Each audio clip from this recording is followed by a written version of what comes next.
What's up, YouTube? How you guys doing? Today I wanted to talk about mistakes that I have made with women or that I have seen made with women.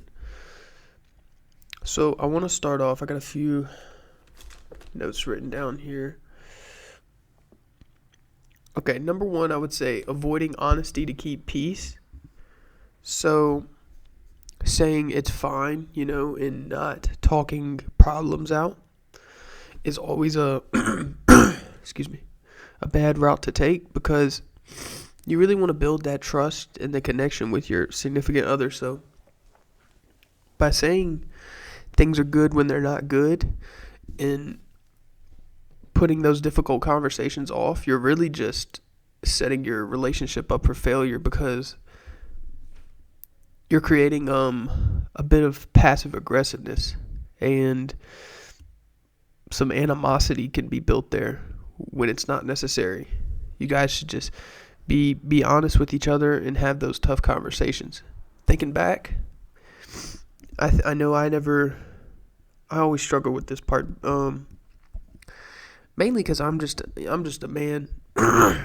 We tend to just not think things are a big deal when on the flip side, our woman is stressing over that same problem. So I think it's more important that we start to, especially as men, start to have those conversations and think into things a little deeper, um, and get those hard conversations out the way because ultimately those are going to be necessary to keep the relationship healthy. So there's number one, avoiding honesty just to keep peace, which in return does not end up keeping peace. So think on that one. Mistake number two is going to be not listening. Okay, this is a big one. I learned from a guy I used to work with when I was single, trying to pick up women or trying to meet a woman. He told me, just listen to them. They love to talk about themselves, so just listen to them. Ask them questions, ask them things about themselves, and just let them talk and then be interested. And this kind of ties into this book, How to Win Friends and Influence People. People love to talk about themselves, so let them talk about themselves. Start that flame and let it burn. Just keep letting them talk about themselves. And in return, you guys will grow a pretty good connection because you showed interest in them, which is not something a lot of people do. Everyone wants to just talk about themselves. So when you're showing interest in someone talking about themselves, they rock with you a bit more. And they're like, wow, this person's truly liking me, or I trust this person because they listen. So that's a huge one right there.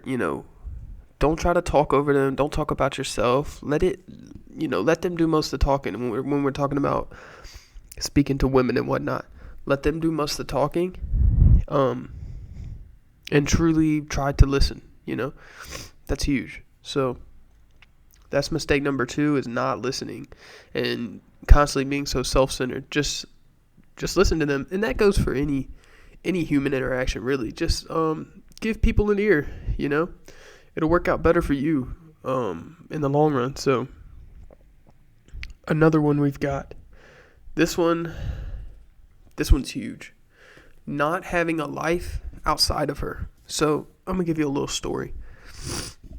My father and my mom were together for 30 years. Okay, 30 years. Looking back, you can see where there were problems in the marriage or whatnot. Growing up, I didn't see it, but looking back, it's pretty obvious. And it's part of the reason I'm making this video is because I see how avoiding these mistakes can pay off so much. Because what happened with my dad was he got caught up in the grind. He worked, and he thought, which it was doing the right thing. It definitely was. If you ask me, I think it was an amazing thing. He set us up. He even put my mom through college. He set everyone up for success for many years to come. But the problem was he was semi-neglecting his marriage. He wasn't recognizing what his wife was, how she was feeling, or picking up on her energy. Okay, he kind of just, I want to say I don't want to say took for granted, but sort of took it for granted, okay? He thought everything was smooth. He got too comfortable, right? But mainly, he had no life outside of her. So when you meet a woman, a lot of times you've got things going on in your life, whatever hobby, whatever you've got going on, okay? And that's what attracts them, that drive. Because a woman is always going to pick up on when a guy has drive and ambition. It sort of doesn't even matter if you're there yet. It just matters that you're on the way there, you know? So once they pick up on that and they recognize that, that's a quality that they really like in a man. You know, it just goes back to like our instincts. Like they pick up on when a man could possibly be a good mate the same way we do. So he put everything into work, but never had anything outside of her, okay, that kept her like intrigued, or that like kept her the same level of interested that she was at the beginning of the marriage when he had all these different things lined up, you know. So life started to get a little mundane, I guess, and a little boring, and then she figured she didn't want to be with him anymore. And there's mixed opinions on it. You know, I love both of them, so there's two sides to the story, but that's ultimately what can happen. And then my dad is still not recovered. It's been 6 years. He's still not recovered. And not only does that help keep the relationship going, is having something going on outside of your marriage, but if that marriage does crumble and fall for whatever reason, there's so many reasons marriages can fail. But when it does, you have something to fall back on. On the contrary, I know quite a few men who have gotten divorces and whatnot, and it almost didn't seem to affect them as much as it did my dad. See, my dad he just worked. So the same corporate job, you know what I mean? That doesn't bring fulfillment the way a hobby or a side hustle or something does. So, for example, I know one guy who got divorced. He had his lawn care business, and he likes to do hobbies, like he goes kayaking and a whole lot of outdoor stuff. So, really, when his wife left him, of course he was upset, but he kind of just fell back on these things that he knew made him feel good, and just kind of had confidence that, like, you know, things will work out, and if this was God's plan, it was God's plan. So, boom. I know another guy the same exact way. But my dad never really seemed to do that. He's stayed bitter. He's kind of put it off on us, his children, which it sucks. But like, I'm a man now. I understand these things, and I understand how rough it can get.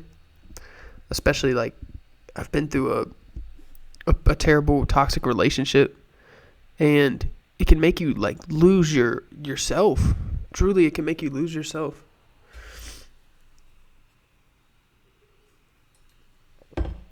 It can make you lose yourself and just go nuts, man. So